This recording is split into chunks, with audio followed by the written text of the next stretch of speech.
in relationship to how he is living his Aleph. Are you living like God, or are you living like an animal? Who are you? That's what God's always looking to see. Let's try this one. Somebody please define for me, give me a definition of love. Of love. Not the word, give me a definition. Definition of love. Love is giving, good. What's another definition? What did you say back there? A disease cured by marriage. A disease cured by marriage. Huh? Disease cured by... It's very funny. Give me a definition. I remember when I was growing up, there were some popular songs, right? I remember one was, love is a second-hand emotion. Love is all. Right? Love is all you need. Love is a 4-letter word. She loves you, yeah. So, give me a definition. Give me a definition. Someone give me a definition. Define it for me. Can we define love? What's that? If you could, you'd be married. The best definition I heard was, right, nothing that marriage cures. Okay. But let's see over here. Let's see if we can give a better definition than that. How do we say love in Hebrew? Okay, let's look at the first one. Look at the verb. Ehov. Ahav. These 3 letters are the 3 letters that Hashem used to create the reality called love. Now let's see if we can understand it. You know, in English, we say very interesting things. For example, we say, I love fish. When a person says he loves fish, what does that mean? He loves himself. Right, he loves the taste of broiled fish flesh going down his throat. He doesn't love fish, does he? He loves himself. If a person really loved the fish, what should he do? He should throw it back. So when we use the word love, it really means I love me. That's a very interesting definition, right? Now, it's interesting. Perhaps the Torah wants us to define this concept completely differently. And we might have to turn our heads around for this. Watch the way it works. Let's do a little numerical value, numerical analysis. Aleph. What's the number of Aleph? Aleph is 1. Let's skip the Hey. Beit? 2. Now we said that letters not only have numbers, numerical signs, they also have meanings. Aleph, we know, is aluf, something elevated, champion, Hashem. Beit, bite. Gimel, a camel. Delet, dalet, door. Hey.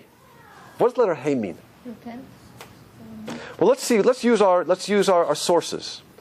Where is the first time that a Hey begins the root of a word in the Torah, where that root actually is a strong word? Where is that? Can anyone tell me? It's a little difficult because we see it in the beginning of Genesis in a few different ways. One is as a Hey is a definite article, I say, like hakiseh shulchan, that's the. But the first time we see it to begin of a root of a strong verb is way deep into the book of Genesis in Parshas Vayigash, when the brothers are down in Egypt, and Yosef turns to his servants, and he says to the servants, listen carefully, Hey lechem ochel. Hey lechem ochel. He uses it like this. The Torah says, Hey. Hey lechem ochel. And you look at the Aramaic translation on the side, it says hav, which means give. It means give. The letter Hey actually means give. Now that's interesting. So look what love is. What's love? When one gives to two. What's love? Love is a function or a product of giving to somebody else. When we say, I love fish, I don't love the fish, I love me. Love means that I'm willing to give to somebody else. And the more you give, the more you love. And that's why the Torah tells us that a mother will love a child more than the child loves the mother. Because who gives more? The child or the mother? The mother spends many, many years and nights giving. A child spends many years, many nights taking. A parent will love a child more than the child loves a parent. Because the more you give, the more you love. When one gives to the other becomes you, and you love. So love isn't just an emotion. Love actually is the process of being in a state of giving. When you're in that state of giving, you will start to identify so completely with the other that you'll feel like that other is you. And that's why, yeah, bro? Is there another word for love? For like when you say, I love fish, you don't use that? You don't say, well, you don't say, hey, dog, it doesn't mean anything. So what do you say? You said, what would I say? Dog toemli. Tastes good to me. To me. Right? But not that I love it. I love me. That's what love is. Love, from God's definition, is completely the opposite of the way we use it in English. Now, it's interesting, by the way, if I were just to add one more letter here, I would have ahava. Ahava is the noun, which means love. If I do a little numerical analysis, what do I see? Aleph is 1, Hey is 5, Beit is 2. What do I get? 13. That's interesting because that's the same numerical value as this word, which is echad. Echad in Hebrew means Hashem echad. Hashem is 1. Aleph is 1. Chet is 8. Dal is 4. It's 13. Why? Because what's love? When you become me. When I give so much to you that I can't separate between me and you, and therefore I see you as a part of me. I love you. We're one. That's what it is. That's why it says in the Torah, V'ahavta l'recha kamocha. Love another like yourself. Really, the only love you can have is self-love. But the way I'm going to love you is I'm going to make you part of me. Then I'm going to love you.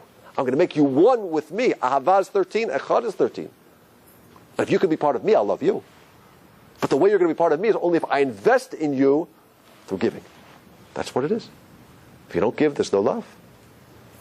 But let's take it a little deeper, if that's not deep enough. We'll go a little deeper with it. Let me ask everybody a question over here. What do you think generates, what type of gift do you think generates a deeper connection, a deeper bond in marriage? The gift of the house in Great Neck, the Lexus, the vacation home in the Caribbean, or a word of Torah, a home where together you're able to keep Shabbat, a compliment, a song that you might sing together on Shabbat. What do you think builds the bond deeper? Giving something physical or giving something which we call spiritual? What do you think? But don't tell me. Analyze it from these three letters. Tell me the answer from these three letters. Don't guess it. Analyze it from these three letters. So something I said? Was something I said? Was something I said? People are so sensitive. You gotta be so careful. Okay. So, what? Just tell me from these three letters. What builds the bond deeper? Giving something spiritual or giving something physical? I know you know what it is. You've been to enough Emmett lectures. But tell me from an analysis. I don't want you to tell me. I want you to tell me from these three letters. What's the answer? Can you spell it out? It's simpler than that. This one's even simpler. There's the word home in it. Spell it out. Interesting. Okay, a little deeper. Just much simpler. What do we say hey means? It means give. When you give the other an aleph. What's an aleph? What do we say aleph is? Aleph always has to do something with the alof, something with God. Something connected, something above this world. Give him or give her an aleph. How do you give an aleph? You bring Torah into the home. You bring Shabbat into the home. You tell the person about their aleph. Oh, you have such beautiful qualities.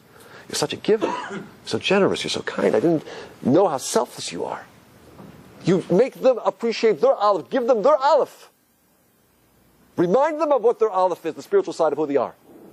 Oh, that really builds the relationship. Maybe we understand why in America there's a 65% divorce rate. Maybe we understand it. Maybe people are too busy giving houses and cars and vacation homes, but they're not giving the gift that really builds love, a connection with God. Together we can build a relationship, we can build a connection that we couldn't build by ourselves.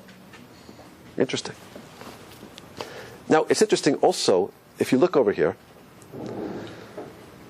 that the letter Hey also means Hayah. Hayah is the first time we see it actually in the Torah.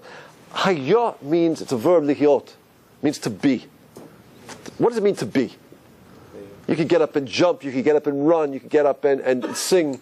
Get up and be. What does it mean to get up and be? It doesn't mean anything. It means a state of existence. That's what it is. It's a state of existence. Hayya, like is. Right? In Russian, we don't have that verb. In Hebrew, they have hayya. Hayya means it is. It's in a state of being. So, look at this. What do we say love is? When I make you a part of me. Love is when one is two. I give to you to such an extent where one becomes or is the other. That's when I love you, because you're me. Because really I can only love myself. But I would expand myself to include you as part of me. That's it. One gives to the other, one becomes the other. One gives the aleph. Wow, then you really have something in life. It's too bad people don't know this, right? Because popular songs you hear are all about really loving myself. She makes me feel this way, he makes me feel that way.